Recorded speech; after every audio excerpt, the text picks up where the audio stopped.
जय हिंद दोस्तों। आइए हम लोग क्वेश्चन के ऊपर बात करते हैं। जैसे कि क्वेश्चन है कि जहांगीर के जो है दरबार में वो पक्षियों के चित्र बनाने वाला महान चित्रकार कौन था, तो ये मंसूर ही था, याद रखना है।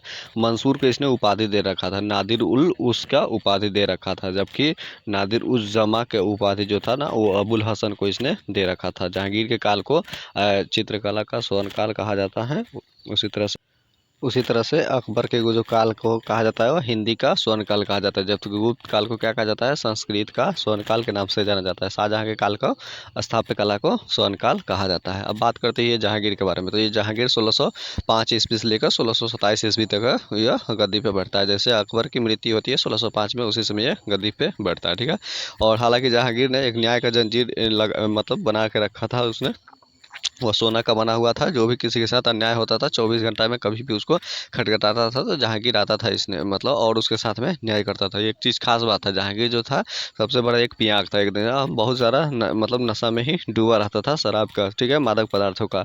और इसने अपने जीवन के अंतिम समय में इसने इतना तकले बोला था कि मेरे जीवन जो मतलब शराब के नशे में इतनी डूबी हुई रहती थी कि अब अंतिम समय में एक प्याले में आकर सिमट गई है। एक प्याले का मतलब आप समझ रहे हैं ना, पहले वो कितना रात दिन पीकर मतलब ऐसे ही मताल रहता था, और इसके वजह से अकबर भी हमेशा चिंतित रहता था कि न जाने इसका क्या होगा। और ऐसे जहांगीर का अगर मूल नाम देखा जाए तो इसका नाम था, बचपन का नाम था सलीम, नाम था इसका। वैसे इसका एक अनारकली से काफ़ी ज़्यादा इसका प्रेम प्रसंग को लेकर चर्चा था, ठीक है, लेकिन इसका दिल नहीं, एक तरह का ही होटल था समझिए। तो इसने कई सारी शादियाँ की होता है। इसने तो यहाँ तक कि नूरजहाँ को भी एक बार में देखा तो उसके खूबसूरती पर मोहित हो गया, और उसके बाद में फिर उसने जो विधवा थी पहले नूरजहाँ, उससे शादी उसने किया था, ठीक है। और उसके अलावा बात करते हैं तो इसने अपने बेटा जो था इसका शहरयार था, और उसकी जो नूरजहाँ की पहली बेटी थी लाडली, तो लाडली बेगम, उसके साथ इसने शादी उसको दोनों को करवा दिया था। इसके अलावा जो असमत बानो बेगम था जो नूरजहाँ की माँ हुआ करती थी, वह इत्र निकालने का विधि उसने खोज कर रखा था, ठीक है। और अगर बात करते हैं और जहांगीर के समय में, तो इसके समय में जो कैप्टन हॉकिंस था इसके दरबार में आया हुआ था। हालांकि उसने आके बोला कि जहाँ अपना आप तुसी ग्रेट हो, तो उसने बोला कि नहीं नहीं, ठहरो ठहरो, किसके बारे में बोल रहे हो। तो उसने बोला कि आप तो महान अकबर हो। बोला कि अरे हम नहीं, वो हमारे अब्बा थे, निपट लिए, हम जहांगीर है उनके बेटा। तो और उसने कैप्टन हॉकिंस को इंग्लिश खान का उपाधि दिया हुआ था, ठीक है। और इसके अलावा उसने थी सर टॉमस रो भी इसके दरबार में आया था, विलियम फिंच भी आया था। जबकि रॉल फिंच कहेगा तो वो अकबर के दरबार में आने वाला पहला अंग्रेज था, जबकि विलियम फिंच कहेगा तो जहांगीर के दरबार में है। सर टॉमस मुनरो वो भी इसके दरबार में ही आया हुआ था। इसने सिखों के जो पांचवें गुरु थे अर्जुन देव, उसकी भी हत्या इसने करवा दिया था। इसलिए करवा दिया था क्योंकि इसके जो बेटा जो था खुसरो, वो इसके साथ बराबर विद्रोह करता था उसने, और उसने उसको सिखाया बुझाया, मतलब बुद्धि उद्धि दे दिया था। इसकी वजह से विद्रोह कर पिता का विद्रोही हो गया था, इसकी वजह से उसके हत्या करवा दिया था। इसके अलावा जो सिखों के जो नौवे गुरु थे तेग बहादुर थे, उनकी हत्या जबकि औरंगजेब ने करवा दिया था इस्लाम न स्वीकार करने के कारण। और उसके अलावा चलिए नेक्स्ट क्वेश्चन की हम लोग बात करते हैं। और हाँ, इसने अपनी पुस्तक जो लिखे थे तुझु के जहांगीरी, इसने फारसी भाषा में लिखा हुआ था। हालांकि उसको पूरा कर नहीं पाया था, उसके बाद उसकी मृत्यु हो गई थी, तो पूरा करने का श्रेय मौत बिन खान को जाता है। ये चीज़ याद जरूर रखना है आप लोग को। नेक्स्ट क्वेश्चन है कि सिराजुद्दौला के शासनकाल में 1756 ईस्वी में कोलकाता में ब्लैक होल की घटना हुई थी। आखिर आखिर ये हुई थी कैसे, 20 जून 1756 को, याद रखेगा। ब्लैक होल यानी कि इसको मतलब काल कोठरी के त्रासदी के नाम से भी जाना जाता था। हुआ क्या था कि अंग्रेजों ने मतलब कोलकाता में क्या हुआ था, किलेबंदी वगैरह कर रहे थे, ठीक है, चुपके चुपके से। जिससे सिराजुद्दौला को इस बारे में पता चला तो उसने उस पर आक्रमण कर दिया। आक्रमण करने के पश्चात जो अंग्रेज जो थे बहुत सारे, मतलब उसने वहाँ से भागकर एक फुल्टा जो द्वीप था उस पर चले गए, लेकिन उसमें से 146 लोगों ने पकड़ा गया था। 146 लोगों को इसने काल कोठरी में बंद कर दिया, और एक दिन बंद करने के पश्चात मतलब उसको अगले दिन खोला, उसमें से तो लगभग 123 व्यक्ति मर चुके थे, और 23 ही आदमी सिर्फ जीवित थे, जिसमें से एक हाल वेलवा था, ठीक है। और हाल वेलवा ही उसने इस बात का पोल खोला कि हाँ एक बहुत जल्लाद एगो नवाब मतलब बना हुआ है, सिराजुद्दौला उसका नाम है, और उसने एक काल कोठरी में इस तरह से बंद कर दिया, मतलब कुछ कुछ इसमें बच्चे बूढ़े जवान औरतें सबको इसने उसमें इस तरह से एथी कर दिया था। जिसके लेकर मतलब उस समय जो 1756 था, उस समय रॉबर्ट क्लाइव मतलब हुआ करता था। तो 1757 में, याद रखना है कि 9 फरवरी 1757 को अलीनगर की संधि हुई थी। यही सिराजुद्दौला और रॉबर्ट क्लाइव के बीच हुआ था। और अंग्रेजों ने उसके पश्चात इसने धीरे धीरे अपना नीति को जारी कर रखा था कि अब कैसे इस नवाब की कमजोरियों को पता लगाया जा सकता है। तो उसने 3 से 4 महीना तो इसके बारे में थी किया, और उसने देखा कि इसका सेनापति है जो मीर जाफर है वह थोड़ा लालची टाइप का है, और उसने उसको आश्वासन दिया और देने के पश्चात मतलब उसको अपने झांसे में ले लिया कि अगर तुम से हमारी मदद करोगे तो हम तुमको राजा बना देंगे सिराजुद्दौला के हत्या करके। तो उसके बाद में कुछ ही दिनों के बाद ही 4-5 महीने के बाद 23 जून, याद रखिएगा 23 जून 1757 को, 1757 ईस्वी को प्लासी का युद्ध होता है, जिसमें सिराजुद्दौला बुरी तरह से हार जाता है। और हार जाता है वही हारा, हालांकि यह एक युद्ध नहीं होता है बल्कि एक तरह का एथी होता है। और ऐसे में मीर जाफर जो था उसने झूठ बोल दिया इसको सिराजुद्दौला से कि हाँ हम हुजूर हम लोग युद्ध जीत रहे हैं, आप जाइए आराम कीजिए। तो इसने अपना चला गया, आराम कर रहा था, तब मीर जाफर अपन बेटा का आदेश दे दिया और बेटा किसी एक व्यक्ति से कहकर सिराजुद्दौला की हत्या करवा दिया। तो 1757 में सिराजुद्दौला का शासनकाल खत्म हो जाता है। 1757 से लेकर 17, याद रखना वह युद्ध है प्लासी की लड़ाई 1757 में। तो 1757 से लेकर 1760 ईस्वी तक मीर जाफर रहता है। फिर बाद में मीर जाफर को हटाकर इसके दामाद को मीर कासिम को 1760 से लेकर 1763 तक ले रखा जाता है। और 1763 में फिर मीर कासिम को क्या किया जाता है, उसको भी हटा के फिर से पुनः वापस से मीर जाफर को लाया जाता है 1763 से 65 तक ले। और 1765 में मीर जाफर की मृत्यु हो जाती है। लेकिन जैसे ही मीर कासिम को जो बैठाया जाता है 1763 ईस्वी में, इसने सबसे पहला अपना काम क्या किया था, उसने अपनी राजधानी को मुर्शिदाबाद से वापस हटा के मुंगेर बिहार में लेके आया था। यहीं पे सैनिक छावनी उसने डाल रखा था, और डालने के बाद से सारी फैक्ट्री वगैरह सब कुछ खोल दिया था। इसलिए आज भी देखिएगा कि बिहार में जो मुंगेर जिला आसपास में बहुत ज़्यादा कारतूस वगैरह आपको मिलेंगे आसानी से एकदम।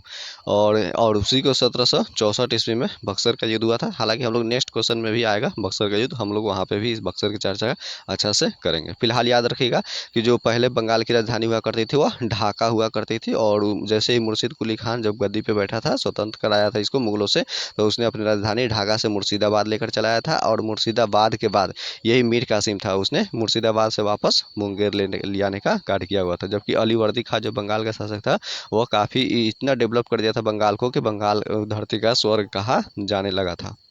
ठीक, नेक्स्ट क्वेश्चन देखते हैं हम लोग कि पेशवा पद को शाहू मराठा राज के समय में ही वंशानुगत बना दिया गया था। ठीक है, वंशानुगत इस समय बना दिया था। अब पहला पेशवा जो हुए थे वह बालाजी विश्वनाथ हुए थे। पहला पेशवा बालाजी विश्वनाथ जो 1713 से लेकर 1720 ईस्वी तक उन्होंने शासन किया था। 1720 से लेकर 1740 ईस्वी तक 1740 तक ले बाजीराव प्रथम, जिनका संबंध मस्तानी से था, वह गद्दी पे बैठे। और 1740 से लेकर 1761 ईस्वी तक, जो 1761 में पानीपत का तृतीय युद्ध हुआ था, उस समय नाना साहब यानी कि बालाजी बाजीराव उस समय तक ले शासन रहा था। बात करते हैं अगर मतलब ये साहू के बीच में, तो ऐसे पहला हुआ था एक खेरा का युद्ध हुआ था 1707 ईस्वी में, जो कि साहू और ताराबाई के बीच हुआ था, और जिसमें साहू के विजय हो गई थी। उसके पश्चात पहला पेशवा बालाजी विश्वनाथ को ही बना दिया गया था। और एक खास बात याद रखिएगा, दिल्ली पे आक्रमण करने वाला जो महान शासक अगर हुआ था वह बाजीराव प्रथम ही था, जो 1737 ईस्वी में दिल्ली पे आक्रमण किया था। उस समय दिल्ली का शासक जो मोहम्मद शाह था वह मतलब जो रंगीला बादशाह जिसको कहा जाता था, वह भागने के लिए तैयार हो गया था। लेकिन फिर उसके बाद उसी जो 2 साल के बाद में मतलब 1739 अहमद शाह अब्दाली भी भारत पे आक्रमण कर दिया था। हालांकि अहमद शाह जो कुछ बात संधि शर्तें के अनुसार कुछ बातें मान लिया था इसको बाजीराव प्रथम की बातें, और पुनः जब बोला कि हाँ अब अहमद शाह अब्दाली हम पे आक्रमण किया हुआ, आप कुछ सहयोग वगैरह कीजिए, तो इसने सहयोग वगैरह कोई तरह का नहीं दिया हुआ था। ठीक है, और उसी तरह से अगर बात करेंगे तो मराठा संस्थापक जो थे वह शिवाजी थे, और इनकी राजधानी रायगढ़ हुआ करती थी। उन्होंने और सूरत को 2 बार लूटा था, उन्होंने 1664 ईस्वी में और 1670 ईस्वी में लूटे हुए थे। उसके अलावा 1665 ईस्वी में शिवाजी और जय सिंह के बीच में हुआ था पुरंदर की संधि हुई थी, जबकि 1666 में इन्होंने संधि के तहत औरंगजेब के जब दरबार में मिलने के लिए गए थे तो औरंगजेब ने शिवाजी को कैद कर लिया था। ठीक है, और कैद करने के बाद उन्हें जयपुर के भवन में, याद रखिएगा जयपुर भवन ऐसा नहीं है कि जयपुर राजस्थान में चले जाइएगा, नहीं, जयपुर भवन आगरा यूपी में पड़ता है, वहाँ उनको बंदी बना दिया गया था। उसके अलावा इन्होंने जो मराठा थी वंश में था, तो जो एगो सर देशमुखी था जो कि 1/10 भाग लिया करता था, और एक और था। हालांकि गोरिल्ला युद्ध का पद्धति सबसे ज़्यादा यहाँ पर इसमें पेशवा वंश में देखा जाता है, मराठा वंश में सबसे ज़्यादा फेमस हुआ था। चलिए नेक्स्ट क्वेश्चन देखते हैं। नेक्स्ट क्वेश्चन ये है कि भारत का पहला रसायन बंदरगाह कौन सा है? तो दहेज, जो कि गुजरात में पड़ता है। यह रासायनिक वाला बंदरगाह है, एक ज्वारीय बंदरगाह है, कांडला बंदरगाह। ठीक है, तो कांडला बंदरगाह, जिसको अब दीनदयाल उपाध्याय बंदरगाह के नाम से जाने जाने लगा था। हालांकि अगर बंदरगाह की बात किया जाए तो सबसे ठीक गहरा बंदरगाह है तो वह आंध्र प्रदेश का विशाखापट्टनम जो कि बंदरगाह है, सबसे गहरा बंदरगाह है। और सबसे बड़ा बंदरगाह जो कौन सा है? मुंबई बंदरगाह है। उसके पास में ही एक जवाहरलाल नेहरू नाम का बंदरगाह नया नया हाल फिलहाल में बनकर तैयार हुआ है। ठीक है, और अगर बात करते हैं यहाँ पे गुजरात का, तो गुजरात का याद रखिएगा, तट से समुद्र से तट सीमा सबसे ज़्यादा है, 1663 किलोमीटर लगभग यह छू लेता है। जबकि दक्षिण भारत में बात करेंगे तो आंध्र प्रदेश की तट रेखा सबसे ज़्यादा समुद्र से सटा हुआ है। उसके अलावा जो मुक्त व्यापार जो क्षेत्र होता है, कांडला जो बंदरगाह है, जिसको SEZ यानी कि सेज स्पेशल इकोनॉमिक्स जोन जो 2005 ईस्वी में हुआ था, उसको भी वहाँ पर क्षेत्र, यानी कि ये होता क्या है, यानी कि एक प्रकार के टैक्स फ्री मतलब दी जाती है और कुछ सहूलियत वगैरह यहाँ पे दिया जाता है, इसलिए वो सब मतलब उसके लिए स्थापित विशेष आर्थिक क्षेत्र उसमें बोला जाता है। ठीक है, आगे नेक्स्ट क्वेश्चन की बात करते हैं हम लोग। जो मदर टेरेसा द्वारा स्थापित जो धर्म था, मिशनरीज ऑफ चैरिटी है कहलाता है। आखिर ये कब हुआ था? याद रखना, यह 1950 ईस्वी में स्थापना हुआ था। और कहाँ पे है ये चैरिटी? तो यह कोलकाता में स्थापित हुआ। तो वैसे में मदर टेरेसा कहाँ के थी? तो मदर टेरेसा याद रखना मेसोडिनिया, अभी वर्तमान में मेसोडिनिया पड़ता है, वहाँ के थी। लेकिन यह एक समाज सेवक थी जो कि रोम जो था, रोम से जुड़ा हुआ एक धार्मिक थी, कैथोलिक जो था उससे ये जुड़ी हुई थी। अगर ये भारत में बात करते हैं तो यह भारत में आई हुई थी, और भारत में आने के पश्चात यहाँ पे मनुष्य को जो भी है सेवा धर्म जो होती है, जो बीमार वगैरह रहता था उसको बहुत ज़्यादा या ऐसी की हुई थी। इनको नोबेल पुरस्कार भी मिला हुआ था।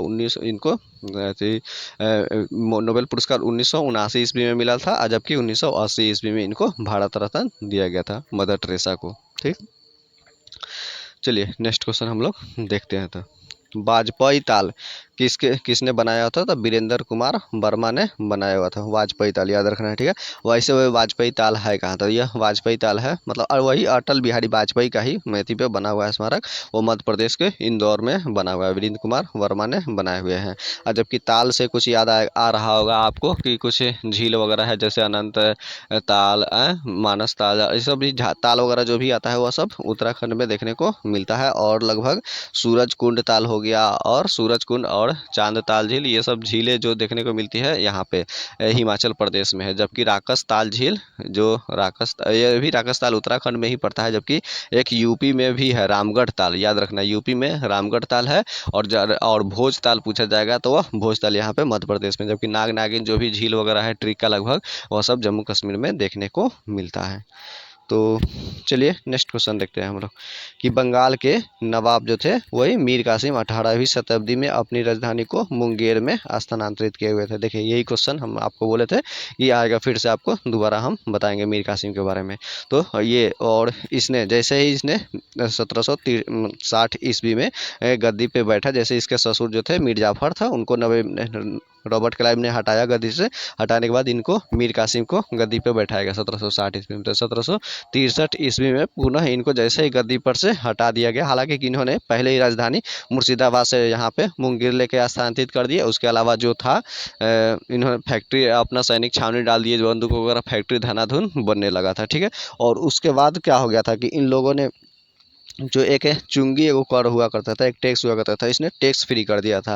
यानी कि एक प्रकार का जो टैक्स होता था जो अंग्रेजों को ये थी, मतलब जो व्यापारी लोग होता था उन्हें देना पड़ता था राजा को। तो इन लोगों ने, कुछ अंग्रेजों ने उसका दुरुपयोग वगैरह करने, दस्तक का दुरुपयोग करने लगा था। तो वह दस्तक क्या करता था, वह दस्तक अंग्रेज लोग अपना ना किसी अन्य सहायक व्यक्ति को बेच देता था, बोलता है कि ये लो कुछ पैसे में और इसके बदले में तुमको टैक्स नहीं देना पड़ेगा। तो इसकी जानकारी मिला तो इसने यही काम किया हुआ था। तो जैसे इन्हें 1763 में हटाया गया, इन्होंने 1764 ईस्वी में याद उसने, हालांकि 1 साल तक इन्होंने लगभग पटना में रहा, और आने के पश्चात उन्होंने अवध की तरफ में पलायन किया। और अवध में जो था सुजाव दौला, याद रखना है, अवध के नवाब जो थे वह सुजाव दौला था, उससे सहयोग मांगा। और सुजाव दौला ने बोला कि ठीक है, हम लोग तो अंग्रेज से नहीं लड़ पाएंगे क्योंकि कम वो ज़्यादा मजबूत है, चलिए हम लोग दिल्ली के शासक के पास चलते हैं। तो जबकि उन लोग दोनों लोग फिर दिल्ली के शासक के पास गए थे, और शासक जो थे उस समय शाह आलम द्वितीय थे दिल्ली के नवाब, उससे बोला था। और उन तीनों ने लोग, याद रखिएगा यहीं तरफ तिलगुट की लड़ाई होती है, जैसे कि दिल्ली से इधर शाह आलम द्वितीय हो गए, इधर अवध से शुजा उदौला, और इधर बिहार की तरफ से अगर देखा जाए तो ये मीर कासिम थे। ये तीनों ने मिलकर अंग्रेजों के जो सेनापति, हालांकि उस समय अब सेनापति जो था हेक्टर मुनरो को बना दिया गया था, इन्होंने बक्सर का युद्ध लड़ा। यही बिहार का बक्सर जिला में है, जो कि बक्सर का युद्ध लड़ा जाता है। कब लड़ा जाता है? तो बक्सर का युद्ध 1764 ईस्वी में। कब होता है? तो 22 अक्टूबर को। ठीक है, ठीक है। ये 22 अक्टूबर 1764 को बक्सर का युद्ध होता है। इस युद्ध में हेक्टर मुनरो क्या है, जीत जाता है। ये तीनों व्यक्तियों की हार हो जाती है, और हार होने के पश्चात इसमें इलाहाबाद की संधि होती है। याद रखना है, इलाहाबाद की जो संधि होती है वह कब होती है? 1765 में होती है। 1765 में इलाहाबाद की संधि होती है। 12 अगस्त को, याद रखिएगा, 12 अगस्त 1765 को पहले मतलब होती है वह इलाहाबाद का प्रथम संधि की जाती है। दिल्ली के जो नवाब थे शाह आलम द्वितीय, उसके साथ किया जाता है, और उसको 26 लाख रुपए पेंशन देकर उसका अधिकार क्षेत्र अंग्रेज अपने में ले लेते हैं। और जबकि यही शुजा-उद-दौला के साथ में इसको 12/4/16 यानी कि 16 अगस्त 1765 को इसके साथ शुजा-उद-दौला के साथ इलाहाबाद की द्वितीय संधि की जाती है, जिसके पश्चात में ये शुजा-उद-दौला के ऊपर 50 लाख रुपए की क्या की जाती है? इस पे हर्जाना के रूप में ठोक दी जाती है। और जबकि इलाहाबाद का तृतीय संधि ये मीर कासिम के साथ करना अभी बाकी था, तब तक मीर कासिम यहाँ से भाग निकला नेपाल के जंगलों में। ठीक है, तो इसने, हालांकि इसमें सबसे ज़्यादा नुकसान अगर देखा जाए तो इन दोनों का रहा, क्योंकि इन दोनों की लड़ाई इससे नहीं था और मीर कासिम का था, यानी कि दो एक के बीच में। इस तरह से क्या हुआ था कि जो अंग्रेज ये सोच रहे थे कि हाँ मतलब दिल्ली के नवाब को हराना कठिन है, जो इसी बहाने हुआ उसका दिल्ली का भी रास्ता वगैरह इनका इसके लिए साफ हो गया था। तो यही है, आपको याद रखना है कि बक्सर का युद्ध 1764 में हुआ था, और 22 अक्टूबर 1764 में। उसके बाद 1765 में जो इलाहाबाद की संधि हुई, दो हुई। इलाहाबाद की पहला संधि शाह आलम द्वितीय के साथ में हुआ, जबकि द्वितीय संधि शुजा-उद-दौला के साथ हुआ था। तीसरा संधि होते होते रह गया था। ठीक है, और उसके बाद में चलिए नेक्स्ट क्वेश्चन हम लोग चलते हैं कि नेक्स्ट क्वेश्चन देखते हैं कि जो है मिस्र को नील का उपहार कहा जाता है। ठीक है, तो इसको नील का उपहार कहा जाता है। नील मतलब क्या होगा? नील नदी का उपहार कहा जाता है मिस्र को। ठीक है, मिस्र की राजधानी काहिरा ये नील नदी पे ही बसा हुआ है। मिस्र की जो झंडा है ना, वह प्राचीन मतलब समय का सबसे पुराना झंडा इसका माना जाता है। खजूर उत्पादन में 1 नंबर पे है। अब बात करते हैं ये नील नदी का, तो ये नील नदी आके निकलती कहाँ से है? याद रखना, यह विश्व का सबसे लंबी नदी के रूप में यही नील नदी को जाना जाता है। और यह अफ्रीका में बहती है, और अफ्रीका में देखा जाए तो ये कहाँ से निकलती है? तो विक्टोरिया झील से निकलती है, और उत्तर दिशा की ओर प्रवाहित होते हुए यह भूमध्य सागर में जाकर गिर जाती है। तो ये सबसे लंबी नदी है। जबकि बात करेंगे अगर संसार की सबसे चौड़ी नदी कौन सी है, तो वह अमेजन नदी है, जो कि दक्षिण अमेरिका वाला क्षेत्र में मतलब बहती है, जो ब्राजील वाला क्षेत्र में लैगो बिल फेरो से निकलती है, और पूरब की ओर प्रवाहित होते हुए यह अटलांटिक महासागर में गिर जाती है। जबकि गहरी झील अगर नदी की बात की जाए तो कांगो या जायरे नदी है, जो कि मध्य अफ्रीका वाला क्षेत्र में पड़ता है, वह है सबसे। जबकि सबसे छोटी नदी की अगर बात करेंगे तो डी नदी है, जो कि अमेरिका में ही प्रवाहित होती है। उसकी लंबाई बहुत कम है, लगभग 160 130 या 40 मीटर की ही दूरी वह तय करती है। तो उस तरह से और अगर बात की जाए भारत में, तो गंगा नदी है, आप जान ही रहे हैं, सबसे लंबी नदी है। जबकि दक्षिण भारत की गंगा अगर बात करेंगे तो दक्षिण भारत की गंगा की लगेगा तो कावेरी नदी हो जाएगी। खास सिर्फ दक्षिण गंगा या बृहद गंगा या बूढ़ी गंगा अगर बात की जाएगी तो गोदावरी नदी को कहा जाता है। उसी तरह से अगर बात करेंगे तो मिस्र में जो है ना, यहाँ पे पिरामिड वगैरह सबसे ज़्यादा देखने को मिलता है, इसलिए पिरामिड का देश को मिस्र को ही कहा जाता है। आइए नेक्स्ट क्वेश्चन देखते हैं। नेक्स्ट क्वेश्चन देखते हैं कि चोल जो साम्राज्य थे वो राजेंद्र चोल प्रथम के अधीन ही उन्नति पर था। याद रखना है, चोल शासक जो था इन्हें पहली बार नौसैनिक यानी कि नेवी का प्रयोग करने वाला था। जबकि स्थानीय स्वशासन जैसे कि ग्राम पंचायत का भी शुरुआत भारत में चोल शासक ही हुए थे। ये चोल शासक इतने महत्वपूर्ण थे, जैसे चोल वंश के संस्थापक विजयवालय था। ठीक है, इसकी राजधानी तंजौर हुआ करती थी, और इसके जो शासक में अगर देखा जाए प्रमुख रूप में तो राजराज प्रथम थे। उन्होंने श्रीलंका तक भी आक्रमण कर रखा था। श्रीलंका जो माहिम पंचम थे, वहां से वह दक्षिणी श्रीलंका की तरफ में भाग निकला था, तो श्रीलंका पे भी अधिकार हो गया था।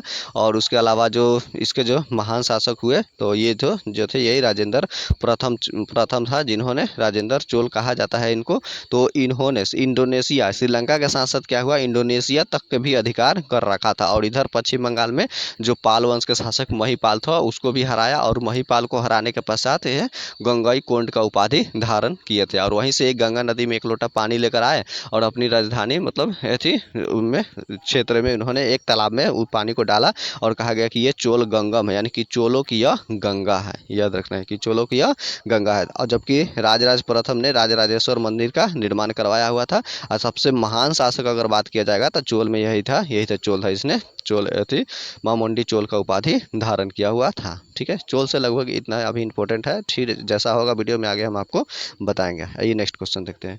गर्भाशय में क्या होती है? आरेखित पेशी पाई जाती है। याद रखना, ठीक है। और अगर गर्भाशय की अगर बात करेंगे तो इसको जैसे बच्चा जो होता है वो मतलब बच्चे को भोजन वगैरह कहाँ पे मिलती है? तो वही यूट्रस में ही मिलता है। वह प्लासेंटा अवयव से यानी कि गर्भनाल जो होती है रेखी से, उससे उसको भोजन की प्राप्ति होती है। और बच्चा का पालन पोषण यूट्रस में ही होता है। ठीक है, हालांकि अगर फर्टिलाइजेशन अगर निषेचन की बात करेंगे तो फिलिपियन ट्यूब में होता है और फिलिपियन ट्यूब में होने के पश्चात वह यूट्रस में ही आ जाता है। अब देखते हैं अगर फीमेल्स कुछ तरह के हार्मोन्स होती है, जैसे कि फीमेल्स अगर हार्मोन की बात करेंगे तो जो रिलैक्सिन हार्मोन होते हैं ना, शिशु के जन्म के समय वह उसको रिलैक्स मतलब महसूस कराते हैं, यानी कि जो उनका प्रसव पीड़ा होती है उसे कम होती है और उसे मतलब आसानी से उसको डिलीवरी होने में कोई दिक्कत नहीं होती। रिलैक्सिन हार्मोन होता है। एक प्रोजेस्टेरोन हार्मोन होता है जो इसको क्या कहता है, बच्चे को उसको सुरक्षा देने का कार्य करता है। ठीक है, और इसके अलावा एक और हार्मोन्स होते हैं एस्ट्रोजन हार्मोन्स, उसका नाम है। एस्ट्रोजन हार्मोन्स को फीमेल्स हार्मोन्स के नाम से भी जाना जाता है। जबकि पुरुष हार्मोन्स के नाम से अगर बात करेंगे तो हम लोग टेस्टेरोन हार्मोन्स का होता है, जिसको टेस्टिस में इसका निर्माण होता है टेस्टेरोन हार्मोन का। और इसके अलावा अगर बात करेंगे हम आगे, ठीक है, अगला क्वेश्चन में इसके बारे में देखेंगे। सिस्टेरिन क्या है? एक तरह का, तो यह बुढ़ापा रोकने वाला औषधि है, सिस्टेरिन। याद रखना है। नेक्स्ट क्वेश्चन, भारत का संपरीक्षा और लेखा परीक्षकों का प्रधान नियंत्रक कौन होता है? तो नियंत्रक और महालेखा परीक्षक होता है। इसको CAG कैग कहा जाता है। इसकी जानकारी हमें अनुच्छेद कितना में मिलती है? तो 148 में हमको मिलती है। 148 से लेकर 151 तक कैग के बारे में है। अभी कैग का CAG कैग यानी कि नियंत्रक और महालेखा परीक्षक, इसके अभी कौन है? गिरीश चंद्र मुर्मू है इसके अभी वर्तमान में अध्यक्ष है। ये करता क्या है? जो भारत का जो भी जो लेखा जोखा जो तैयार होता है पैसा वगैरह, उसको यह मतलब एथी करने को, पैसा वगैरह को क्या करता है? नियंत्रित करता है। उसको लेखा जोखा वगैरह सब मापता जो मापता वगैरह है और उसको बाद में राष्ट्रपति को अपना रिपोर्ट देता है। राष्ट्रपति अपना उसको सदन में उसको रखवाते हैं बजट के समय में कि कब किस पे किधर क्षेत्र में कितना पैसा खर्च हुआ है और सही हुआ है कि गलत हुआ है। ठीक है, और अगर बात करेंगे नियंत्रक और महालेखा परीक्षक का, तो इसका जो होती है नियुक्ति होती है वह 6 वर्षों के लिए की जाती है। राष्ट्रपति ही नियुक्त करते हैं, याद रखिएगा, राष्ट्रपति ही क्या की नियुक्ति करते हैं। और 6 वर्ष और रिटायरमेंट की उम्र 65 वर्ष होती है। और इसको भी हटाने की जो विधि वगैरह है ठीक सुप्रीम कोर्ट के पे ही जैसा है। यह दोनों सदन में यह जाते हैं और दोनों सदन में उसके बाद में जैसे लोकसभा या राज्यसभा में पास होने के बाद ही यहाँ इनके पद को छोड़ना पड़ता है। नेक्स्ट क्वेश्चन देखते हैं। नेक्स्ट क्वेश्चन यही है कि जूनियो जो है कहाँ के? अलास्का की राजधानी है। याद रखें, जूनियो किसका है? अलास्का की राजधानी। अलास्का पहले रूस का क्षेत्र हुआ करता था, लेकिन अब यह रूस जो है उसको बेच दिया। अब यह उत्तरी अमेरिका जो क्षेत्र है वह उसका पड़ता है। नेक्स्ट क्वेश्चन देखते हैं। आधुनिक ओलंपिक खेलों का आयोजन सर्वप्रथम 1896 ईस्वी में कब हुआ था? एथेंस के शहर में हुआ था आधुनिक ओलंपिक का। जबकि ओलंपिक के बात किया जाए तो ओलंपिक 4 सालों पे होता है। नेक्स्ट क्वेश्चन हम लोग बात करते हैं कि टीबी रोग के प्रतिरोध के लिए कौन सा टीका लगाया जाता है? तो BCG का टीका लगाया जाता है। BCG का फुल फॉर्म होता है बैसिलस कॉलमेट क्यूरिन। ठीक है, और इसका टीका की खोज भी कॉलमेट ने ही किया हुआ था। उसी तरह से जो होता है, और एक और अगर देखा जाए तो ये टीबी होता कैसे? तो ये टीबी बैक्टीरिया से होने वाला रोग है, जैसे कि टीबी हो गया, टेटनस हो गया, हैजा हो गया, टाइफाइड हो गया उसके बाद कुष्ठ रोग हो गया। ये सब टीबी से मतलब ये सब बैक्टीरिया से होने वाला रोग है। और बैक्टीरिया का अध्ययन क्या कहलाता है? तो बैक्टीरियोलॉजी कहलाता है। याद रखिएगा, ठीक है। उसी तरह से वायरस का अध्ययन क्या कहलाता है? तो वायरोलॉजी कहलाता है, यानी कि विषाणु विज्ञान। और विषाणु से होने वाले बहुत से रोग है, जैसे कि आपका एड्स हो गया, पोलियो हो गया, मेनिनजाइटिस, खसरा, हर्पीज और इबोला, और अभी देखिए कि आप कोरोना जो इस तरह से आया, ये सब वायरस से होने वाला रोग है। उसी तरह से एक वायरस है जो कि गंगा नदी में देखने को मिलता है, उसको नाम है बैक्टीरियोफेज वायरस। ठीक है, नाम है बैक्टीरियोफेज, लगता है कि जैसे बैक्टीरिया से है लेकिन वह बैक्टीरिया नहीं है। इसीलिए गंगा नदी में जितने सारे कीटाणु वगैरह रहता है उसे खाने का कार्य वही बैक्टीरियोफेज ही करता है, जिसकी वजह से गंगा नदी का पानी क्या है, थोड़ा सा अधिक दिनों तक टिकता है। इसके अलावा उसके अलावा अगर इसमें एक प्रतिरोध शब्द आया हो, अगर इसको हम फिजिक्स के अनुसार अगर जोड़ देंगे तो इस सवाल को, जैसे प्रतिरोध का ऐसे मात्रक क्या होता है तो ओम होता है, और प्रतिरोध को है ना अगर देखा जाए तो इसमें प्रतिरोध क्या होती है, वो विद्युत धारा के प्रवाह में रुकावट उत्पन्न करती है, याद रखना है। और अगर प्रतिरोध दो तरह के होते हैं, श्रेणी क्रम प्रतिरोध होता है, एक समानांतर क्रम में प्रतिरोध होता है, इसको रेसिस्टेंट के नाम से जाना जाता है। अगर श्रेणी क्रम में होता है तो इसका सूत्र होता है कि आर बराबर R1 plus R2 plus R3, यानी कि सभी चीज को, प्रतिरोधों को एक साथ जोड़ दी जाती है तो वह श्रेणी क्रम में हो जाती है। जबकि समानांतर क्रम में अगर बात करेंगे तो इसका फॉर्मूला हो जाता है 1/R बराबर 1/R1 plus 1/R2 plus 1/R3, इस तरह से डॉट डॉट चला जाता है अनंत तक ले, जहाँ तक इसको नापना हो। याद रखने, घरों में जो बिजली दोहराई जाती है वह सभी समानांतर क्रम में जोड़ी जाती है, समानांतर क्रम में जोड़ी जाती है, इसलिए क्योंकि कहीं पे दो बॉल फ्यूज भी कर गए तो आगे यह प्रतिरोध जा सकता है। जबकि अमीटर जो होती है वह प्रतिरोध को श्रेणी क्रम में ही जोड़ी जाती है, जबकि वोल्ट मीटर को समानांतर क्रम में जोड़ा जाता है, याद रखिएगा। इसके अलावा जो विभवांतर का जो एसआई मात्रक होता है उसको वोल्ट होता है, और विभव का भी एसआई मात्रक वोल्ट ही होता है। और ऐसे वोल्ट मीटर को मीटर में भी बदला जा सकता है, जबकि एमीटर को वोल्ट मीटर में भी बदला जा सकता है। एक शंट होता है, एक पतला निम्न रेसिस्टेंट का एक प्रतिरोध होता है, उसको अगर हम उच्च पर जो विभवांतर में उच्च प्रतिरोध लगा हुआ है उसको निम्न प्रतिरोध डालकर अगर श्रेणी क्रम में जोड़ देंगे गैल्वेनोमीटर में तो वह आमीटर बन जाता है, जबकि आमीटर को ही उसमें उच्च प्रतिरोध लगाकर उसको समानांतर क्रम में हम लोग जोड़ देते हैं तो अमीटर न बदल के वह एक वोल्ट मीटर का कार्य करने लगता है। इसी तरह से डिस्कशन वीडियो देखने के लिए बने रहिए हमारे चैनल के साथ में, और हमारे चैनल को सब्सक्राइब कीजिए, लाइक कीजिए। चलते हैं, जय हिंद।